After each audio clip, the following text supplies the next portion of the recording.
Elon Musk is known as the real-life Tony Stark. Simultaneously, he is the CEO of Tesla, SpaceX, and The Boring Company. He has an unbelievable work ethic, and we can learn a lot from a man like him. Here are a few pieces of advice from Elon Musk. Now, I came to the conclusion that what really matters is trying to understand the right questions to ask. And the more that we can increase the scope and scale of human consciousness, the better we are able to ask these questions. And so I think that there's certain things that are necessary to ensure that the future is good. Some of those things are, in the long term, having long-term sustainable transport and sustainable energy generation, to be a spacefaring civilization, and for humanity to be out there among the stars and be a multiplanetary species. I think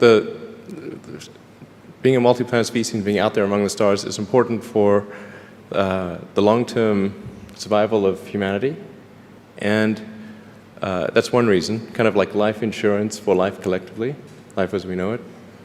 But then the part that I find personally most motivating is that it creates a sense of adventure, and it makes people excited about the future. If you consider two futures, one where we are forever confined to Earth until eventually something terrible happens, or another future where we are out there on many planets, maybe even going beyond the solar system, I think that second version is incredibly exciting and inspiring, and there need to be reasons to get up in the morning. Life can't just be about solving problems. Otherwise, what's the point?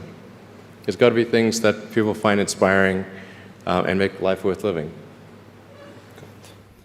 Well, Tesla really faced a severe threat of death due to the Model 3 production ramp. Essentially, the company was bleeding money like crazy, and just if we didn't solve these problems in a very short period of time, we would die. And it was extremely difficult to solve them. How close to death did you come? Within single-digit weeks.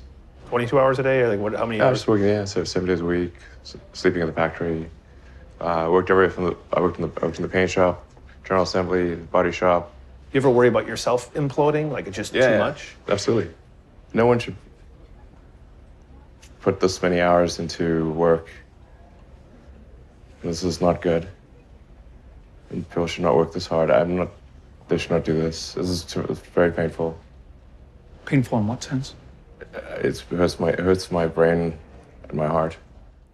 You don't need college to learn stuff, okay? Everything is available basically for free. You can learn anything you want for free.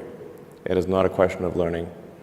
There is a value that colleges have, which is like, seeing whether can somebody work hard at something, including a bunch of sort of annoying homework assignments, and still do their homework assignments and kind of soldier through and get it done. That's like the main value of college. And then also, if you probably want to hang around with a bunch of people your own age for a while instead of going right into the workforce. So I think colleges are basically for fun and to prove you can do your chores, but they're not for learning. First of all, I really need to give some thought to how can I provide advice that would be most helpful, and I'm not sure I've given enough thought to that to give you the best possible answer. But I think certainly being focused on something that you're confident will have high value to someone else, and just being really rigorous in making that assessment, because people tend to a natural human tendency is wishful thinking. So a challenge for entrepreneurs is to say, well, what's the difference between really believing in your ideals and sticking to them versus pursuing some unrealistic dream that doesn't actually have merit? And that is a really difficult thing to tell you. Can you tell the difference between those two things? Right. So you need to be sort of very rigorous in your self-analysis.